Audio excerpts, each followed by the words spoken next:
네, 안녕하세요. 12월 21일 수요일입니다. 다행히 미증시는 강보합 정도에서 마무리되었네요. 4일 연속 계속 하락하다가 5일 만에 그래도 빨간불로 마무리되었습니다.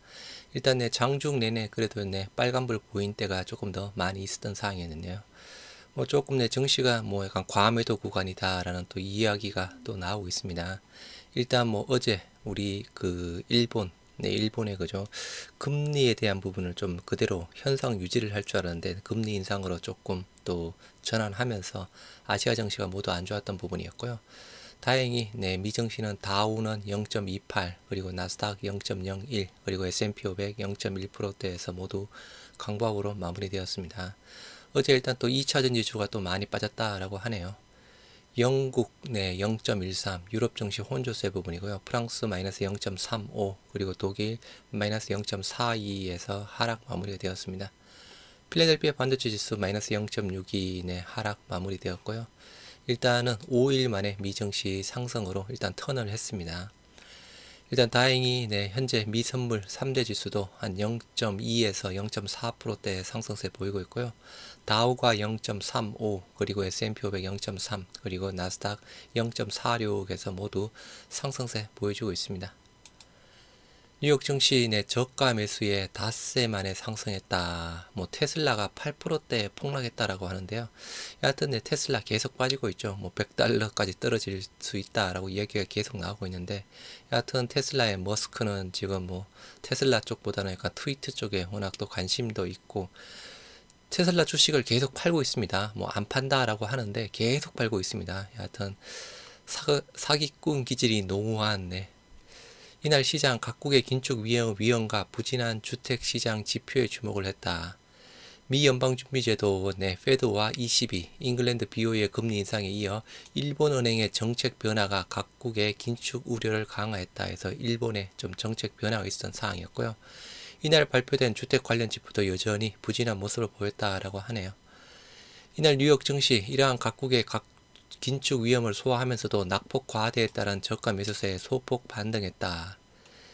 뉴욕 증시 전문가들 일본 은행의 정책 변화가 장기 금리에 미칠 영향을 주시해야 된다라고 조언했고, 일부 애널리스트들 증시가 과매도 상태라며 추가 하락이 제한될 것이다. 여하튼 어제 테슬라를 기반으로 해서 2차 전지 쪽이 또 많이 빠졌다라고 합니다. 지금 현재 금투세 부분이랑 양도세 부분 자체가 가장 우리 국내 시장에서 또 가장 큰 이슈 부분입니다. 여하튼 조금 아직 대주주 요건 자체가 조금 확정이 안 되어서 지금 개인들 물량 자체가 대기 물량으로 조금 기다리고 있는데요. 요거 대기 물량 나올 가능성 염두를 해두셔야 될 듯 합니다.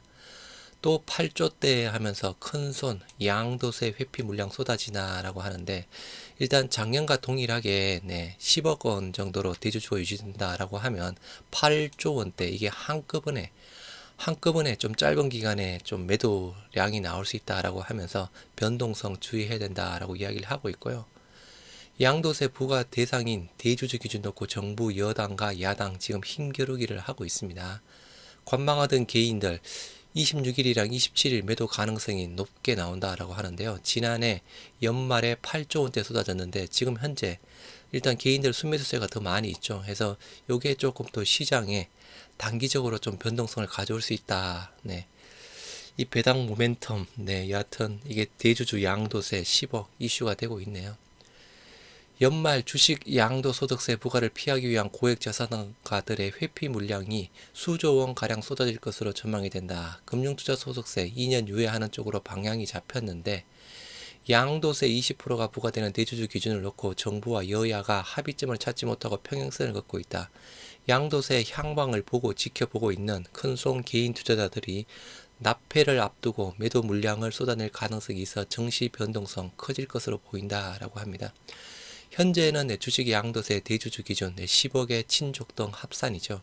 지금 개정안 자체가 지분율은 사라지고 정부와는 100억 원으로 상향.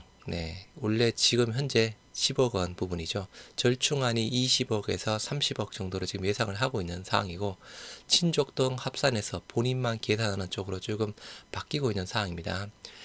이렇게 일단 야당이 현행 유지 방침에서 한 발 물러서 20억에서 30억 수준에서 타협 갈 가능성도 나온다. 종목당 30억 수준으로 정해지더라도 연말 큰손 개미들의 수조 원대 매도 폭탄을 피할 수 없을 것이라는 정권과 계획 관측이다. 여하튼 30억 정도가 되더라도 일단은 단기적으로 그죠, 조금 대주주 회피 물량이 좀 단기적으로 좀 물량이 나올 수 있다. 그에 따라서 변동성 커질 수 있다라는 부분, 요게 또 발목을 잡고 있습니다. 루센티스 바이오시밀러 국내 첫 출격한다라고 하네요. 우리 뭐 셀트리온이랑은 조금 직접적으로 관련은 없는데, 우리는 루센티스 바이오시밀러는 개발을 안 하고 아일리아 쪽을 하고 있죠. 황반변성 치료제 국내 첫 출격해서 350억 시장 들썩이고 있다라고 하면서, 종근당과 삼성바이오피스 제품이 다음 달 급여 등재가 예고되면서 본격 경쟁 체제로 돌입한다라고 합니다. 두 제품 다음 달 동시에 급여 등재가 돼 시장에 출시될 것으로 예상이 된다. 여하튼 우리는 루센티스는 안 하고 그죠, 아일리아 쪽에 대한 부분을 하고 있는 사항이죠. 편두통 치료제 아조비 급여 신설한다 라고 하네요. K캡은 급여 확대.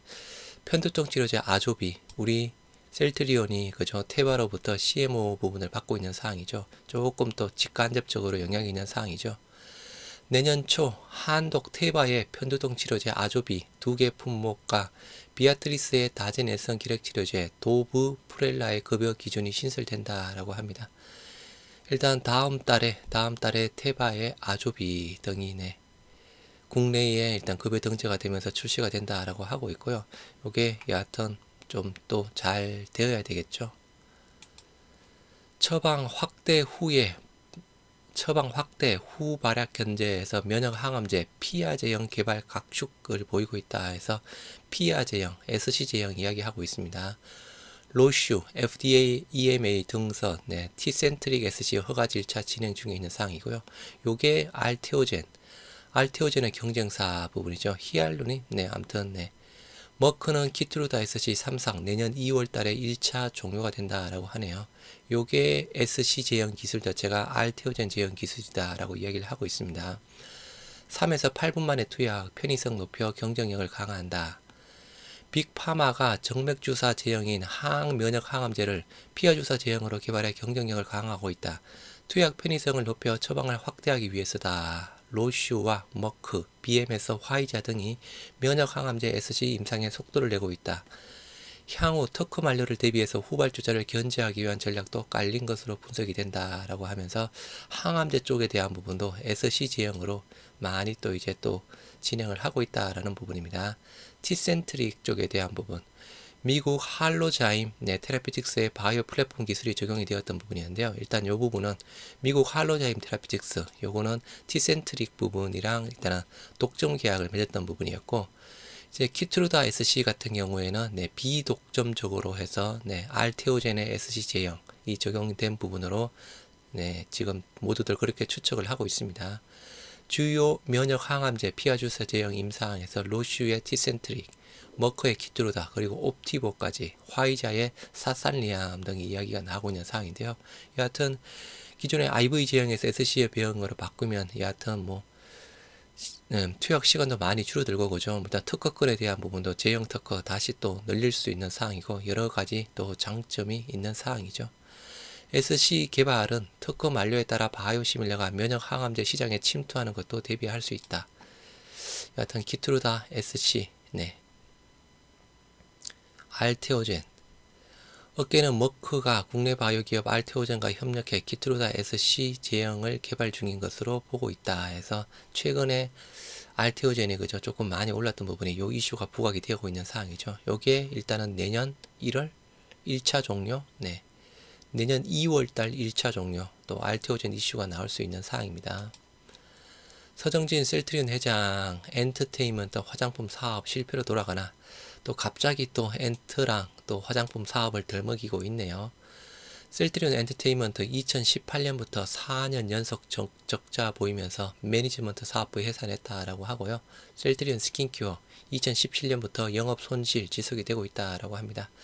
일단 셀트리온 엔터테인먼트는 실질적으로 적자 확대가 된 부분이 자전차왕 음복동 그 이슈다라고 하고 있습니다. 서정진 셀트리온 명예회장이 신성장 동력으로 힘을 쏟고 있는 엔터테인먼트 사업이 10년간 이렇다 할 성과를 내지 못하고 있다. 엔터테인먼트 사업과 시너지를 기대했던 화장품 사업까지 실적 부진에 늪에 빠지면서 서 회장의 신사업이 실패로 돌아갔다는 평가가 나오고 있다. 지금 상황으로 본다 그러면 실패 부분입니다.